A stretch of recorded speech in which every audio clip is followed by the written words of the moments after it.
Welcome to our channel. NTR జిల్లాలో మహిళా అభివృద్ధి శిశు సంక్షేమ శాఖ ఆధ్వర్యంలో నిర్వహిస్తున్న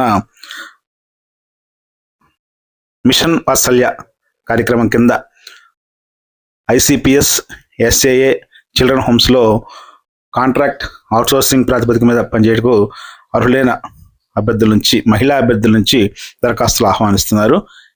అయితే దీనికి సంబంధించి వేకెన్సీస్ ఒకసారి పరిశీలించినట్టయితే ఐసిపిఎస్ డిసిపి యూనిట్లో counsellor post 1, data entry operator 1, SAA యూనిట్లో పార్ట్ టైం యాక్టర్ 1, ఆయా 4, చిల్డ్రన్ హోమ్లో educator part time 2, art and craft music teacher part time 2, PT instructor cum yoga teacher part time 2, helper అవుట్సోర్సింగ్లో 1 పోస్టు ఖాళీ ఉన్నాయి. వీటికి సంబంధించి మహిళా అభ్యర్థులు SC, ST, BC, EWS, OC అభ్యర్థులు ఎవరైనా అప్లై చేసుకోవచ్చు. అర్హులైన అభ్యర్థులకి ఏజ్ లిమిట్ 18 నుంచి 42 సంవత్సరాల మధ్యలో వయసు ఉండాలి ఓసీ అభ్యర్థులు అయితే. అలాగే ఎస్సీ, ఎస్టీ, బీసీ, ఈడబ్ల్యూఎస్ మహిళలకు 5 సంవత్సరాల సడలింపు ఉంటుంది. అలాగే దివ్యాంగులకు అయితే 10 సంవత్సరాల వయో పరిమితిలో అప్పర్ ఏజ్ లిమిట్లో రిలాక్సేషన్ ఉంటుంది.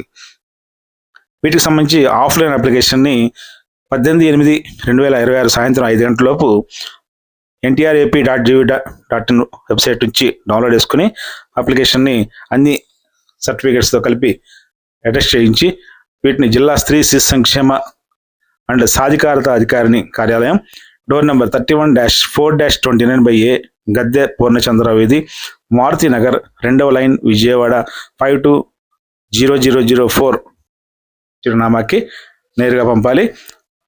అలాగే వీటికి సంబంధించినటువంటి వేతనాలు అలాగే క్వాలిఫికేషన్స్ ఒకసారి పరిశీలిస్తే కౌన్సిలర్ జాబ్కి 1 వేకెన్సీకి గ్రాడ్యుయేషన్ సోషల్ వర్క్లో లేదా సోషియాలజీ, సైకాలజీ, పబ్లిక్ హెల్త్ కౌన్సిలింగ్లో రికగ్నైజ్డ్ యూనివర్సిటీ నుంచి లేదా పీజీ డిప్లొమా లేదా డిగ్రీ అర్హత కలిగినటువంటి వాళ్ళు, అలాగే ఎన్జిఓస్లో లేదా గవర్నమెంట్ సెక్టర్లో 1 సంవత్సరం వర్క్ ఎక్స్పీరియన్స్ ఉన్న మహిళా అభ్యర్థులు దీనికి అర్హులు. అలాగే దీనికి సంబంధించి 18,536 రూపాయలు నెలవారీ కన్సాలిడేట్ రెమ్యూనరేషన్ని పే చేస్తారు. డేటా ఎంట్రీ ఆపరేటర్ 1 పోస్ట్ ఖాళీ ఉంది. దీనికి కూడా ఇంటర్మీడియట్ పాస్ అయ్యి కంప్యూటర్స్లో సర్టిఫికేట్ లేదా డిప్లొమా కోర్సు ఉండాలి. అలాగే 13,240 రూపాయలు నెలవారీ శాలరీ దీనికి లభిస్తుంది. అలాగే స్పెషల్ అడాప్షన్ ఏజెన్సీస్లో కాంట్రాక్ట్ బేసిస్ మీద డాక్టర్ పార్ట్ టైం నియామకానికి 1 పోస్టు వేకెన్సీ ఉంది. దీనికి సంబంధించి ఎంబీబీఎస్ క్వాలిఫికేషన్ కలిగిన అభ్యర్థులు అప్లై చేసుకోవచ్చు. వీరికి 9,930 రూపాయలు నెలవారీ రెమ్యూనరేషన్ లభిస్తుంది. పీడియాట్రిషియన్ అయితే ప్రాధాన్యత ఇస్తారు. ఇక ఆయా పోస్టులు 4 ఉన్నాయి. దీనికి సంబంధించి 10th క్లాస్ క్వాలిఫికేషన్ ఉండాలి. అయితే కేర్ టేకర్గా చిల్డ్రన్ తోటి ఒక 6 years పాటు పనిచేసిన అనుభవం ఉండాలి. వీరికి 7,944 రూపాయలు నెలవారీ శాలరీ లభిస్తుంది. తర్వాత చిల్డ్రన్ హోమ్స్లో ఎడ్యుకేటర్ పోస్టు, ఇది కూడా పార్ట్ టైమే. ఇవి 2 ఖాళీలు ఉన్నాయి.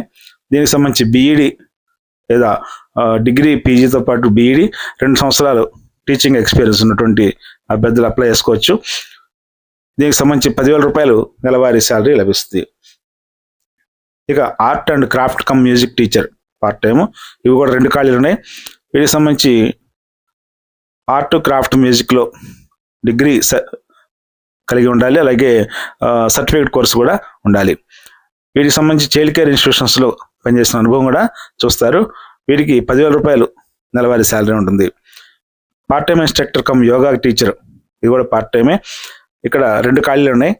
దీంట్లో 2 సంవత్సరాల వర్కింగ్ ఎక్స్పీరియన్స్తో పాటు డిగ్రీ కలిగినటువంటి వాళ్ళు అలాగే యోగా సర్టిఫికేట్ కలిగినటువంటి వాళ్ళు అప్లై చేసుకోవచ్చు. దీనికి 10,000 రూపాయలు మంత్లీ శాలరీ ఉంటుంది. అలాగే అవుట్సోర్సింగ్ బేసిస్ మీద హెల్పర్ ఉద్యోగం 1 ఖాళీ ఉంది. దీనికి SSC pass or fail candidates ఎవరైనా కూడా అప్లై చేసుకోవచ్చు. దీనికి 7,944 రూపాయలు నెలవారీ శాలరీ లభిస్తుంది. వీటన్నిటి కూడా 18 నుంచి 42 సంవత్సరాలు ఓపెన్ కేటగిరీ అభ్యర్థులకి, ఎస్సీ, ఎస్టీ, బీసీ, ఈడబ్ల్యూఎస్ అభ్యర్థులకి అయితే మరొక 5 సంవత్సరాలు అప్పర్ ఏజ్ లిమిట్లో రిలాక్సేషన్ ఉంటుంది. ఇవి ఈ యొక్క క్వాలిఫికేషన్ సంబంధించినటువంటి అర్హతలు. ఇవన్నీ కూడా మహిళా అభ్యర్థులకు మాత్రమే అప్లై చేసుకునే అవకాశం ఉంది. ఆఫ్లైన్ అప్లికేషన్ మాత్రమే పంపించాలి. ఈ 18/8/2026 లోపు ఇందాక చెప్పినటువంటి విజయవాడలో ఉన్న స్త్రీ శిశు సంక్షేమ శాఖ కార్యాలయంలో స్వయంగా అందజేయాలి. వాటికి సంబంధించి ఎటువంటి రాత పరీక్ష లేకుండా అభ్యర్థులు ఎంపిక చేస్తారు. అయితే జిరాక్స్ కాపీస్ అన్నిటి మీద కూడా ఎడ్యుకేషన్ క్వాలిఫికేషన్స్, క్యాస్ట్, ఎక్స్పీరియన్స్ ఇవన్నిటి మీద కూడా అటెస్టేషన్ చేయించి తీసుకెళ్ళాలి. అలాగే వీటికి సంబంధించినటువంటి ఏమైనా సందేహాలు ఉంటైతే స్త్రీ శిశు సంక్షేమ శాఖ కార్యాలయంలో నేరుగా సంప్రదించి ఈ సందేహాలని నివృత్తి చేసుకోవాలి.